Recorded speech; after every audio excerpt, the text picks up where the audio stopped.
once nanti udah ada bahasanya tentang bahasan security, bahasan tentang originality dan lain-lain, itu blockchain berperan penting di sana. Ketika kita stres, kita sharing, yang lain juga pada stres, saling support. Halo semua, balik lagi ke podcast Selar. Dan hari ini kita kedatangan narasumber yang mungkin kalian sih udah sering lihat ya di YouTube, udah malang melintang di YouTube. Dan bahkan beliau ini tuh sering banget menginterview narasumber-narasumber yang juga aktif di cryptocurrency, di Web3, bahkan juga mungkin di finansial pada umumnya ya. Ini dia Mas Ali. Halo. Biasanya gue yang nginterview, sekarang gue yang diinterview. Iya. Oke Mas Ali, mungkin boleh dong, meskipun sebetulnya teman-teman udah pada tahu juga, tapi aku mau dong diperkenalkan dulu soal Mas Ali, backgroundnya, dan kenapa bisa nyemplung di Web3. Oke, halo semua, salam kenal, aku Ali. Di TikTok aku dipanggil Bang Li, di Twitter juga. Cuman aku sebenarnya terkenalnya dari bisnis sih Mbak sebenarnya. Aku tuh punya bisnis namanya Seta Online Class, itu adalah kursus bahasa asing online. Terus mulai berani menampakkan diri, sebenarnya aku tuh bukan yang aktif muncul depan kamera ya. Mulai berani menampakkan diri semenjak di bulan Desember 2023. Baru dong? Baru. Aku mulai bikin TikTok dari follower 0. Aku bikin konten tentang politik disambung dengan branding dan bisnis gitu kan. Sempat meledak sampai di repost di Twitter, dibilang ini dia Ali Akbar sang pembenci tut gitu kan. Gue gak mau ngomong. Cuman aku inilah parah lah, meledak banget, haters ngehujat banyak banget, dan dapat 130.000 followers itu dalam waktu sebulan. Wah, gitu. 30.000 followers sebulan. 130 sebulan. Sebulan di TikTok. Wah, itu mesti dicontoh tuh caranya tuh biar langsung boom. Iya, dan beres dari situ, ternyata tampil depan kamera is not really that bad gitu. Walaupun sebenarnya Seta juga besar di Instagram, tapi aku bukan jadi talent yang keluar di kamera. I'm trying to hide behind my brand gitu. Sampai akhirnya ngerjain TikTok apa segala macam, dan ketemulah sama Aris. Oke. Aris Yuangga, shout out for him gitu, nanti mungkin jadi next guest lah ya. Boleh. Aris Yuangga itu adalah founder dari Metafulus. Metafulus itu punya kantor dekat dari studio Mbak kan? Iya. Dekat dari studio ini, ya aku masuklah ke dalam launchnya Metafulus di bulan Januari. Ngobrol-ngobrol. Lu udah start ini berapa lama? Ya cukup lama, udah beberapa bulan. Kalian udah build apa? Kita udah build komunitas di Telegram. Aku lihat community member Telegram ada 4.000 orang. Banyak banget. Tapi mereka si Metafulus ini belum bikin akun YouTube. Aris Yuangga punya akun YouTube tapi bukan Metafulus. Aris Yuangga punya Instagram dengan followers lumayan 6.000-an gitu, tapi belum jadi content creator. Aris itu terkenal di Twitter. Dia punya followers 10.000 apa segala macam, dan itu worldwide karena dia full English juga di Twitter ya. Dan ya membernya di Telegram ada 4.000. Aku datang ke Metafulus, aku bilang gitu, bro, ini lu punya member di Telegram tapi lu nggak punya medianya, kayak mana gitu kan? Yeah. Aku lihat apa segala macam. Nih lu punya mic, nih lu punya kamera, lighting doang kayaknya yang kurang ya gitu kan. Ya oke, ayo gue bantuin lu bikin podcast. Akhirnya aku masuklah ke Metafulus dan jalanlah podcast. Sampai sekarang kita start di bulan Februari awal tanggal 5 lah. Sampai sekarang di akhir 25 Juni kita ada 5.000 followers, subscribers, 5.500-an gitu. Oke. Gitu, menarik ya. Oke, mungkin tadi berarti Seta ini masih jalan, Mas? Seta masih jalan. Aku dari pagi sampai sore ngurus Seta, sore ke malam baru ke Metafulus. Oke, berarti lumayan juggling juga dong. Lumayan. Oke, dan aku tuh sempat ngeliat juga ya konten Mas. Kayak dulu aku sempat ngeliat kontennya Mas Ali ini viral. Tapi aku tuh cukup bingung ya, apakah ini strategi brandingnya Mas Ali ya? Jadi ketika waktu itu kayak lagi rame ngedukung si ini, Mas Ali nongol dengan konten ini, ngedukung si ini. Mas Ali nongol juga dengan sebagai pendukung si ini. Jadi kayak sebetulnya Mas Ali tuh pilih yang mana, yang ngedukung yang mana gitu. Itu strategi kah, Mas? Oke, jadi sebenarnya ada teori yang namanya divide et impera. Apa itu divide et impera? Memecah belah pihak. Oke. Asalkan tidak sara, itu tidak melanggar norma. Norma ini kan adalah peraturan tidak tertulis ya. Ya kan. Dan apa memang banyak teman-teman aku yang bilang, "Li, lu awas hilang lu, Li. Awas lu hilang," gitu kan. Yang bikin followersku naik sampai 130.000 itu hanya 2 video. Video pertama 20.000 views, video kedua 20 juta views, video kedua 28 juta views. Yang pertama ngomongin angin, yang kedua ngomongin alutsista. Gitu. Dan kalau misalkan ditanya apakah strategi seperti itu, aku milih mana? Aku milih yang logikanya paling masuk akal. Itu yang pertama. Yang kedua aku milih yang paling potensial. Iya. Nah, kita bicara potensial, kemarin itu yang aku lihat yang anak mudanya yang bagian potensialnya gitu kan. Apalagi kita pengusaha. Di antara 3 itu yang paling into pengusaha adalah yang ini. Dan di antara 3 itu yang ngomong blockchain, ngomong kripto, itu yang aku bikin videonya yang ini gitu loh. Wah, itu kacau sih. Itu gede banget yang nonton. Tapi kayak kita kayak bingung sedikit. Tapi sebetulnya videonya yang mana gitu. Tapi ya udah itu rahasia aja sih. Karena aku beberapa bagian pemikiran aku setuju juga dengan 1, aku setuju juga dengan 2, aku setuju juga dengan 3 gitu. Tapi kalau satu kontenku yang paling meledak pertama itu aku ngomongin tentang branding ketiga pasang calon. Jadi ada Pepsodent, Close Up sama Ciptaden, ya kan. Pepsodent itu untuk apa kira-kira? Pepsodent memutihkan. Gigi berlubang.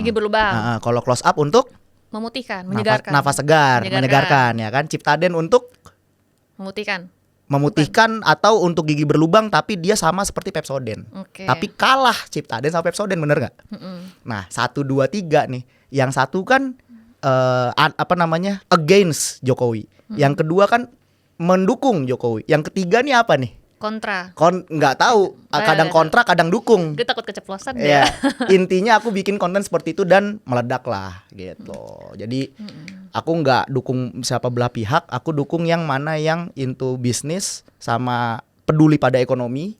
Karena bagiku kalau misalkan negara ini mau maju ya orang yang ngerti ekonomi, ngerti geopolitik gitu ya, ngerti makroekonomi kayak gitu. Kurang lebih gitulah. Oke, menarik banget. Itu salah satu yang bikin langsung boom kan. Terus ngelihat ke Metafulus, ngelihat ada digital asetnya punya Mas Aris dimanfaatkan dengan sangat baik ya. Ini bukan Mas Aris yang di film kan, yang di film Ivar Adalah Maut tuh bukan ya, bukan yang di Ivar Adalah Maut. Bukan. Beda Mas Aris ya guys, beda. Oke, berarti sekarang megangnya ini dong Metafulus, Seta masih ada lagi yang lain yang dikerjakan Mas? Malah aku ngonten TikTok aku berhenti. Oh gitu, fokus ke di Metafulus ngepodcast. Lebih suka ngepodcast ya? Lebih suka ngepodcast. Gitu. Yang pertama, dengan ngepodcast ini jadi obrolan yang kualitatif dan bermanfaat, ada insight baru dari orang yang aku ajak ngobrol. Setuju. Ya kan? Dengan ajeng ngajak ngobrol aku dapat insight. Ajeng ngajak ngobrol tamu yang lain dapat insight. Iya. Ajengnya pinter juga gitu. Iya. Deddy Corbuzier kenapa dia bisa selalu on the top of trend dan dia selalu dapat informasi A1? Karena guest yang dipanggil di luar podcast, di belakang layar itu ngobrolannya pasti berbobot. Iya, dan itu lebih berat pasti kan. Yes, gitu. Yes, aku lebih memilih menghabiskan waktuku untuk build Metafulus dibanding aku build my personal brand yang mungkin ya nantilah once aku tahu tujuanku apa, aku akan ke situ lagi. Tapi dengan Metafulus tujuannya ini kan kita ingin meningkatkan literasi keuangan masyarakat Indonesia gitu loh. Betul. Berarti Metafulus gak cuman aktif di blockchain tapi kayak di keuangan ini ya. Oke. Dan aku juga ngeliat sih narasumbernya juga bukan cuma dari blockchain ya. Gitu. Tapi Mas mau ngomong Mas Aris lagi, aku kayaknya Mas Aris di Par Adalah Maut nih. Mas Ali, tapi Mas Ali juga invest kan di kripto. Mendalami industri ini juga. Yes. Aku sebenarnya di kripto ini start dari tahun 2020 Desember. Kayak samaan sama aku tuh mulai. Kenapa? Karena Seta itu start bulan Mei, aku bisa dapat pendapatan pertamaku ya di bulan Mei 2020 zaman Covid. Di situ aku punya mantan ya kan. Dia ngasih aku buku Rich Dad Poor Dad. Itu ngerubah hidupku sih. Dari Rich Dad Poor Dad, I know saham. Di saham profit 30% terus kebanting sekitar 45%-an. Aku cabut semuanya, lempar ke ke kripto. Doge adalah kriptoku pertama yang aku iseng taruh 300.000 jadi 3 juta. Di tahun 2020 tahun ya. 2020. Coba kalau naruhnya 3 juta. Coba didiemin, Mbak. Oh iya, coba didiemin tuh Coba udah didiemin berapa kali? 2021 akhir. Wah, 10x. Nyayur. Itu nyayur gitu kan. Akhirnya dari sana aku mengertilah blockchain. Aku ikut ke community, aku ikut ke Utopia community, masuk ke CoinFest 2021 di apa? 2022 ya CoinFest ya. 2022. 2022 CoinFest di tahun 2022, networking, ketemu sama ini, dapat insight lagi, pelajarin NFT, pelajarin meme coins dan lain-lain ya. Alhamdulillah ya gitu. Alhamdulillah ya. Alhamdulillah. Berarti komunitas pertama Utopia. Komunitas pertama yang aku ikutin Utopia. Tadi juga aku interview Utopia sih. Oh gitu. Siapa? Mas Albi. Oh Albi, ya elah Bibi. Juga Mas Albi udah ketemu di sini. Lagi sakit loh dia. Tadi Oh, gitu. pucet banget datang-datang, baru recovery hari ini. Sebelum aku. Iya, sebelumnya lah jam 1 deh. Jam 2. Si Albi dipanggil ke Metafulus sosokan. Ntar luli. Sibuk Oh, lagi. dia lagi bahkan tadi mukanya udah pucet, Mas. Kenapa? Aku lagi bed rest, Jeng. Itu kenapa nggak bilang? Kata dia, nggak apa-apa, nanti takut diundur lagi gitu. Sok sibuk. Tapi Gitu, kasihan sih ya. Tapi oke. Oke, berarti tapi ada nggak rencana dari mungkin gini deh. Mas Ali kan berarti udah terjun di blockchain ya, Mas. Mau nggak ngebuat platform sendiri nih selain Metafulus yang benar-benar fokus ke blockchain aja? Karena kan Metafulus nggak fokus ke blockchain. Gini sih, blockchain ini adalah sistem kan. Blockchain ini adalah sistem. Dulu kita melihat media sosial itu hanya sebagai tempat untuk berkomunikasi. Dulu itu sejarahnya itu kan dari, kan ada ya web 1, web 2, web 3 kan. Iya. Nah, sejarahnya dulu tuh kan dari Friendster gitu. Bahkan sebelumnya ada lagi Yahoo Messenger, atau bahkan ada lagi yang lebih tua, tapi aku masuk di Friendster, masuk ke Facebook. Ini tuh bukan ajang untuk jualan. Sampai Facebook itu punya grup gitu ya. Dulu aku ikut komunitas Digivice Indonesia, tahu Digivice? Digivice Mainan Digimon. Oh, tahu. Ya. Tahu Digimon. Di situ orang itu mulai jualan, ada lapak apa segala macam. Dari situ masuklah ide-ide ilmu marketing, sosial media menjadi alat untuk bisnis. Dan sosial media ini sebuah sistem yang dari Facebook naik lagi ke Instagram, trendsnya dulu sempat ada Snapchat tapi mati, dan sekarang ke TikTok gitu kan. TikTok dan Instagram sekarang lagi duel, dan ini adalah sistem sosial media yang udah bukan hal unik. Sekarang blockchain masih unik. Ya kan?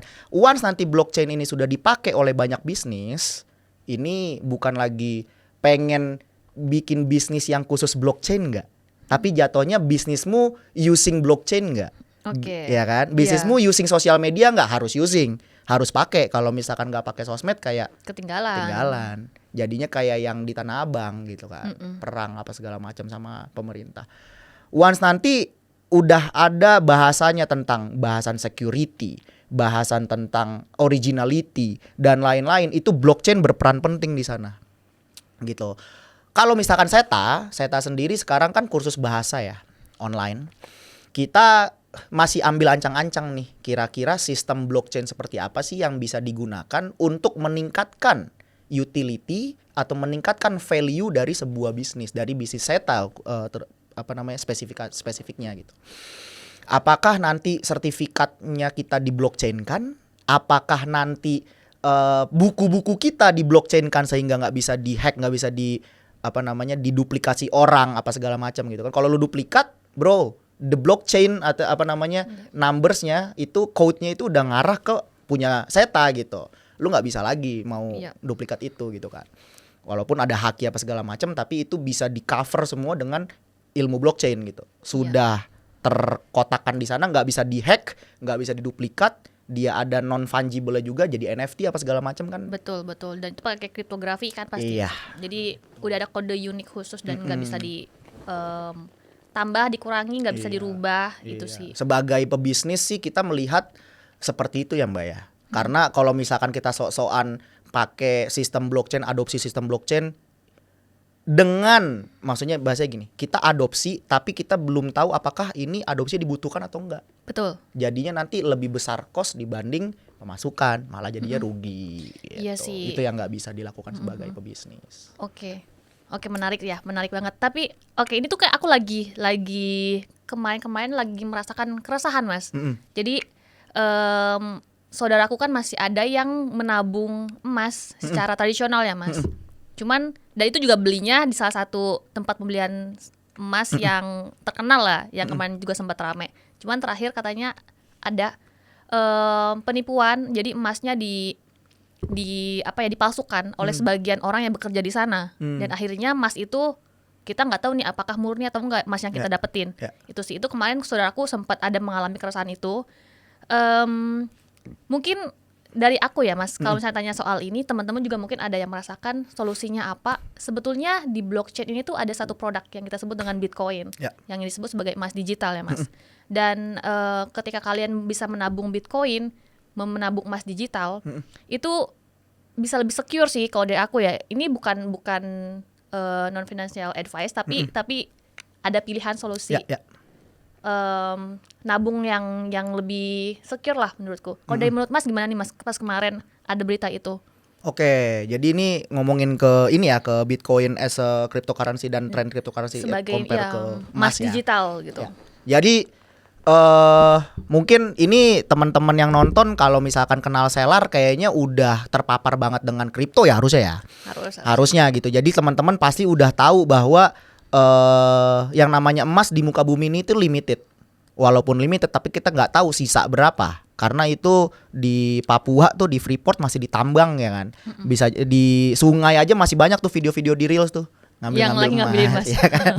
Itu banyak tuh, kita nggak tahu tuh masih ada apa enggak tuh. Tapi di kripto, di Bitcoin lebih khususnya itu tuh sudah jelas limited numbersnya ada. Nah ini sebenarnya nanti bisa jadi mind blowing poinnya ada di sana. Apakah Bitcoin bisa diterima sebagai emas digital karena limited points dan karena ada proof of work? Apa itu proof of work? Proof of work itu adalah sistem di mana gimana ya bahasanya ya? Sistem di mana untuk mendapatkan Bitcoin butuh dikeluarkannya energi. Untuk mendapatkan emas butuh dikeluarkannya energi. Energi yang dikeluarkan untuk menambang emas, human capital, gaji orang, mesinnya pakai bensin apa segala macam, listriknya untuk nambang emasnya gitu kan. Kalau di Bitcoin kita butuh satu, listrik dan VGA gitu. Daya komputasi. Daya komputasi gitu. Nah, ini adalah opportunity cost atau apa namanya bahasanya operational cost yang dibutuhkan untuk mendapatkan Bitcoin. Ini adalah operational cost yang dibutuhkan untuk menambang emas. Ada revenue, ada omset yang didapatkan karena dapat emasnya, keluar operational cost-nya, sisanya berapa jadi profit kan gitu kan. Makanya penambang emas itu jadi bisnis, penambang Bitcoin juga jadi bisnis, ya kan? Penambang emas kita punya di Freeport yang udah diambil 50,1% gitu. Terus di Bitcoin ada penambang Bitcoin yang akhirnya sempat pernah kabur tuh dari negara mana pindah ke negara mana, aku lupa, nggak berani ngomong takut salah. Tapi ya sekarang besarnya komputer untuk menambang Bitcoin itu sudah sudah sangat besar banget gitu ya, maksudnya volume dari jumlah komputernya, daya yang dibutuhkannya, resource-nya itu sudah besar banget sehingga untuk mengcover ini kita butuh Bitcoin yang harganya terus naik.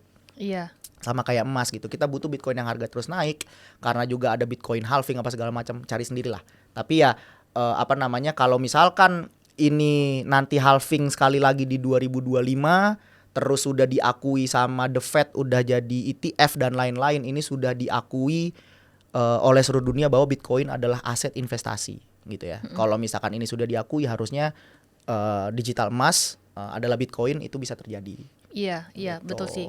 Karena juga sekarang ini kan nyesek kan kalau kalian udah nabung banyak beli emas tapi akhirnya emasnya dipalsukan oleh orang yang pihak yang nggak bertanggung jawab, itu kan ngeri banget gitu. Tapi kemarin juga sempat baca berita ada Pegadaian membuat tokenisasi emasnya dia.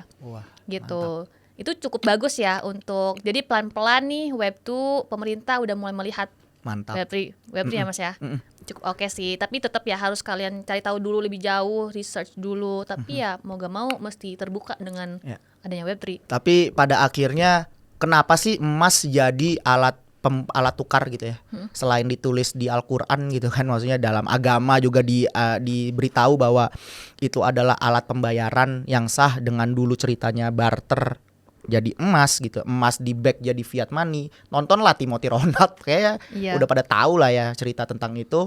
Tapi pada akhirnya sekarang yang harus kita sama-sama tahu adalah emas di muka bumi ini kalau dihitung semua, dijumlah semua emas di muka bumi itu ada terakhir seingat aku ya, terakhir market capitalnya alias kapitalisasi dari semua emas di muka bumi itu 14 triliun dolar. Bitcoin itu 1 triliun dolar.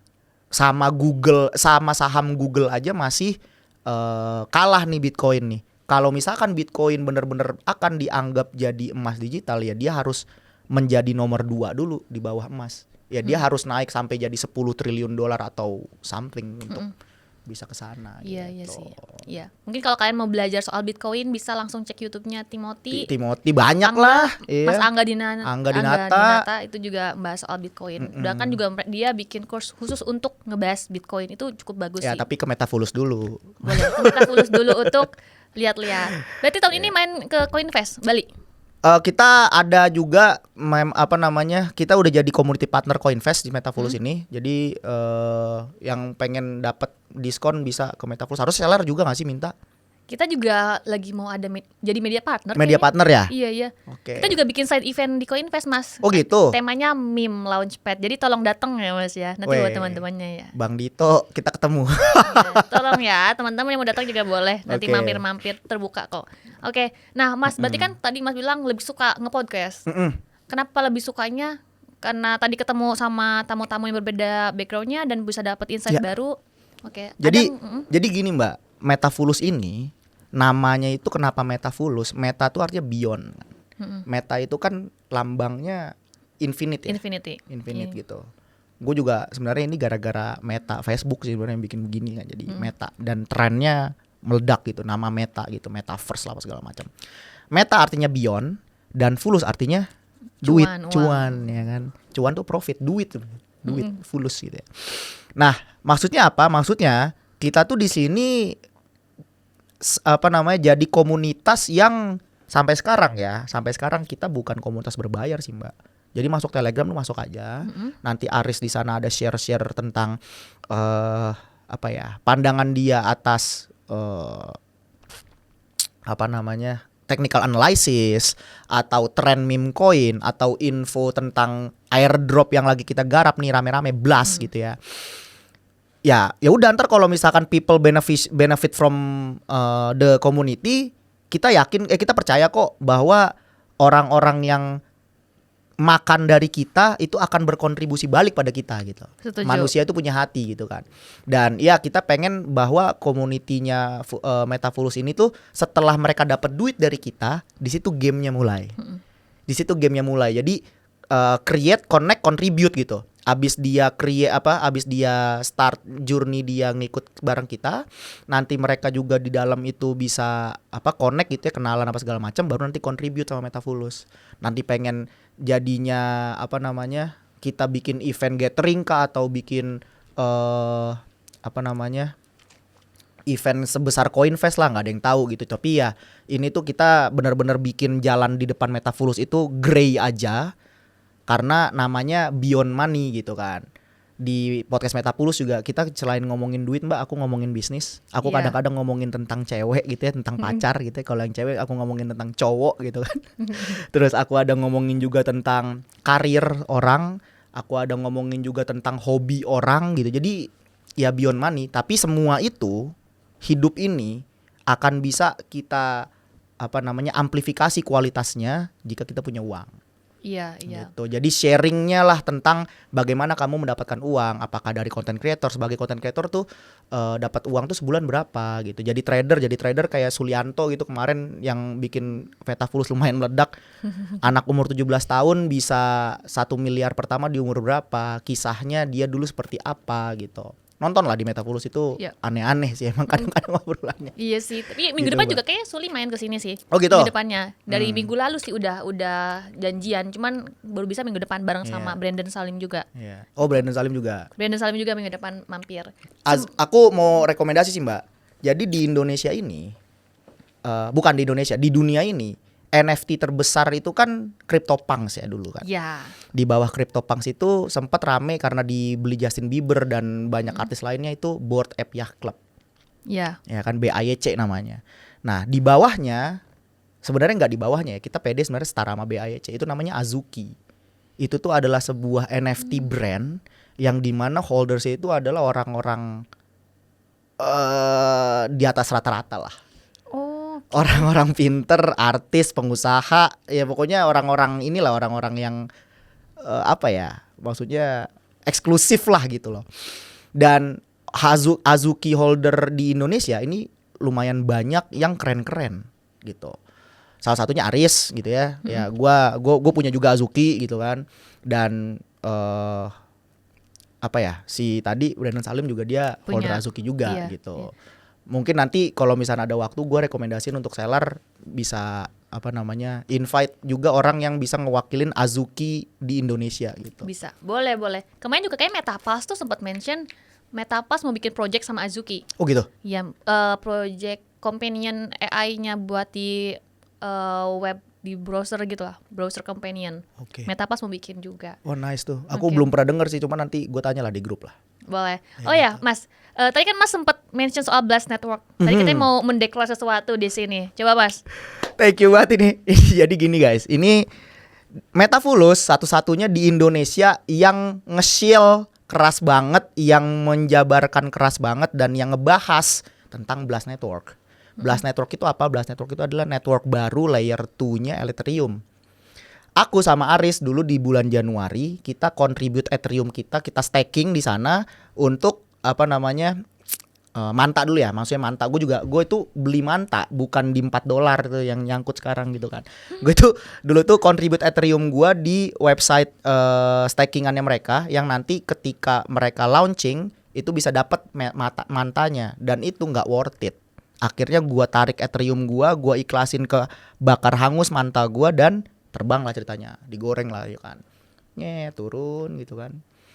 Tapi di waktu yang bersamaan ada juga Blast Network gitu ya, layer 2-nya Ethereum, sama seperti Manta, sama seperti Arbitrum, sama seperti Optimism Base gitu ya. Blast Network ini baru launching besok tanggal 26. Dan di Metaverse sudah ada juga videonya bahwa Blast Network ini sekarang adalah network terbesar nomor 2 di layer 2 Ethereum. Manta itu ranking 50.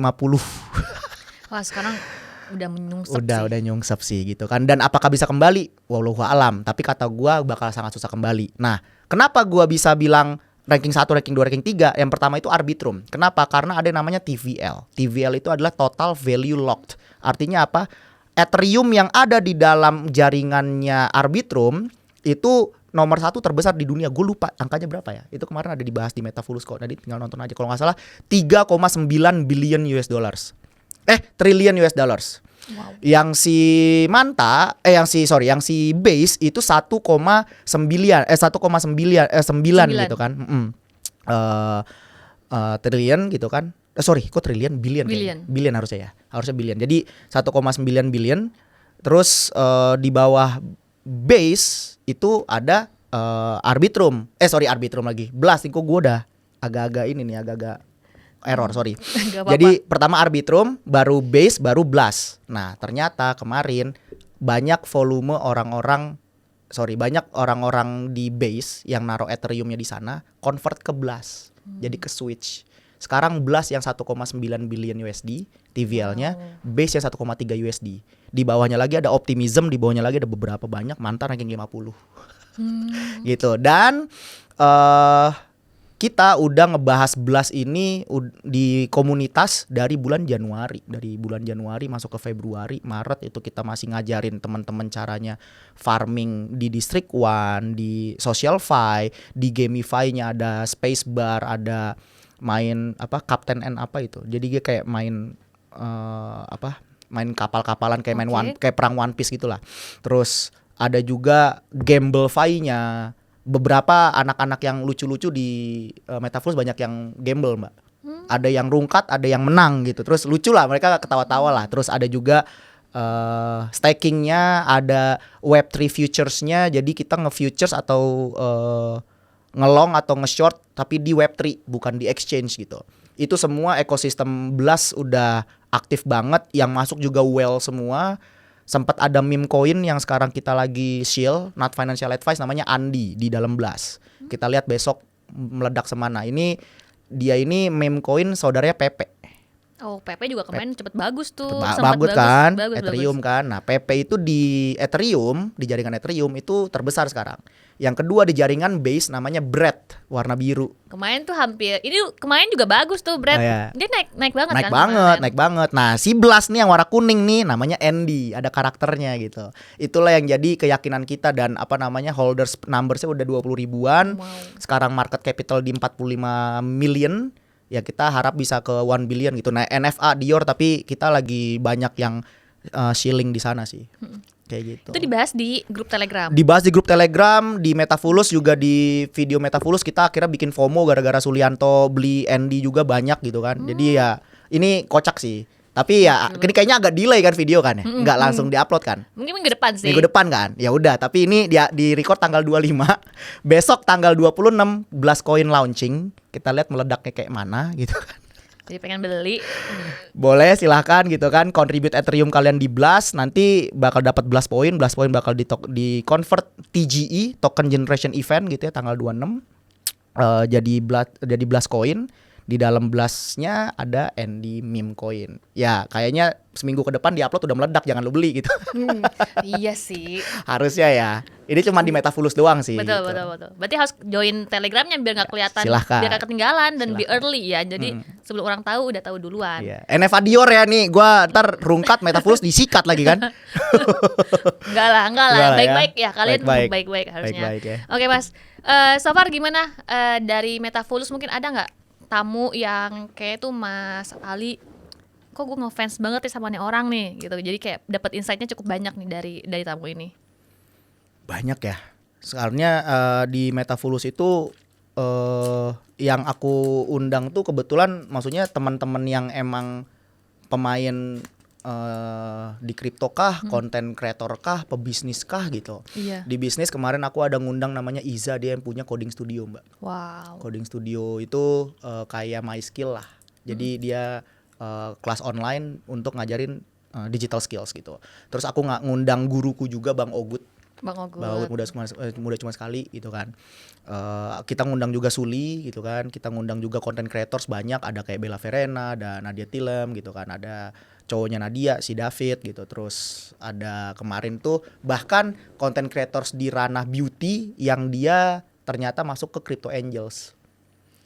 Ada ternyata di Academy Creators tuh Crypto Angels gitu kan. Namanya Nanda gitu. Ya gue nggak tahu nih ngomong ini salah apa enggak, cuman kan kayaknya udah telat, nanti kan delay seminggu gitu, nggak apa-apa. Nggak apa-apa gitu. Aman. Oke deh. Oke, cukup banyak ya yang kita bahas. Mungkin terakhir ya sebelum kita close. Aku mau ngasih Stellar Wallet buat Mas Ali nih. Wah, apa nih? Buat menyimpan aset-aset digitalnya. Ini buat menyimpan Andinya. Stellar, oke. Stellar Wallet. Stellar. Gua udah dapat sebenarnya dari Bang Dito sebenarnya. Gak Tapi ini emang apa ya? Ini yang ininya bukan, yang besinya bukan? Iya. Yang besi ya? Itu bagus banget sih. Gua ngeliat bagus banget sih. Yang kokoh. NFC Yang NFC ya? Tap. Bagus sih. Ini udah dijual belum sih? Udah jual, bisa Udah dibeli dijual ya? langsung di website. Bagus sih. Gua ini yang ketiga nih gue punya nih. Yang pertama Iya. dulu NFC tapi masih yang kayak apa? Kayak Ethol. Baru upgrade kan ke sini kan. Ini bagus nih. Iya. Silakan dibeli guys, recommended. Oke deh, kalau gitu Mas terakhir sebelum kita tutup nih, karena kita kayak udah ngobrol cukup panjang nih, videographer udah kayak waktu gitu.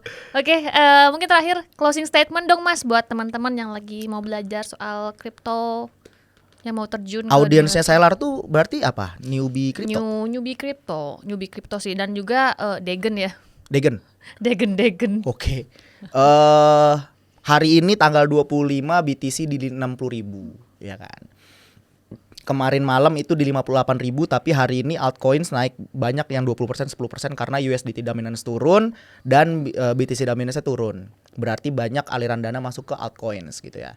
Cuman apakah ini berhenti, maksudnya apakah penurunan akan berhenti di hari ini sehingga nanti akan bounce back terus terbang ke angkasa karena ada Ethereum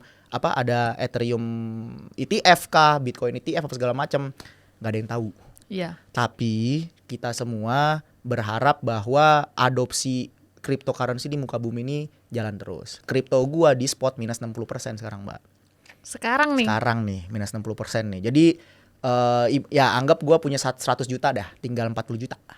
Ya cuman uang gua kan nggak 100 juta gitu kan. Iya, Jadi hancur lah. Tapi tenang aja, maksudnya apa yang turun pasti akan kembali naik. Gitu yang pertama. Yang kedua, saran dari gua buat teman-teman yang sangkut-sangkut, uninstall Binance-nya. Uninstall toko kriptonya, Indodax-nya atau Bybit apa segala macam mungkin yang dipakai gitu ya. Uninstall, kerja nyata gitu kan. Ntar kalau misalkan ada kabar berita mantul, baru lu beli lagi, baru lu install lagi. Karena apa? Karena kalau lu buka, lu lihat tuh uang lu 100 juta jadi 40 juta, lu stres. Bener 1 miliar tinggal 400 juta, stres. 10 miliar jadi tinggal 400 juta. 4 miliar, stres bro. Stres bro gitu kan. Timothy Ronald kemarin kan dia plus 3% berapa gitu kan. Berapa M gitu ya.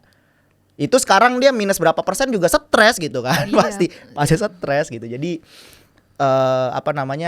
adanya komunitas seperti Metafulus itu juga tempat untuk support system. Ketika kita stres, kita sharing, yang lain juga pada stres, saling support. Kalau misalkan kalian masuk komunitasnya toksik gitu ya, wah udah nih gitu ya, itu pasti bakal kena juga. Iya sih, betul. Carilah komunitas yang suportif, uninstall Binance-nya, ntar kalau dapat berita install lagi. Biar nggak stres-stres banget deh, ntar tiba-tiba cut loss terus stres sendiri, rugi, pusing, uangnya juga uang lagi BU. Aduh, udah pusing. Oke. Gitu, Thank you ya Mas Thank Ali. you. Mungkin sedikit ya, aku tuh punya insight dari Bis Yugo dari aku obrolin. Kan aku kemarin sempat ketemu sama Yunepto sama Mas Andreas Tobing, itu sempat ngobrolin cerita mereka ketemu sama Bis Yugo. Bis Yugo tuh bilang kalau kalian nggak bisa minus 60%, nggak tahan melihat minus 60% di portofolio kalian, kalian tuh nggak berhak untuk mendapatkan profit ribuan persen gitu. Karena kalian 60% aja udah kayak pusing dan keluar kemana-mana. Kalian tuh nggak berhak untuk dapat profit sampai ribuan persen. Itu sih yang harus diingat ya. Jadi kalau kalian udah mau profit ribuan persen, resikonya juga harus diingat. Thank you ya Mas Ali untuk insight-insightnya. Mungkin ya next kita bikin kalau yang ini rame kita bikin part 2-nya. Part 2-nya. Oke. Siap. Thank you semuanya. Sampai ketemu lagi di podcast Selar berikutnya. Jangan lupa untuk beli Selar. Subscribe juga YouTube-nya Metafulus, subscribe YouTube-nya Selar, dan jangan lupa kalau kalian mau ada pertanyaan silahkan komen di bawah ini. Kalau mau tanya langsung ke Mas Ali, gak apa-apa lewat Seladu, nanti aku sampaikan ke Mas Ali. Siap. Thank you semuanya. Sampai ketemu di video berikutnya. Bye-bye. Thank you.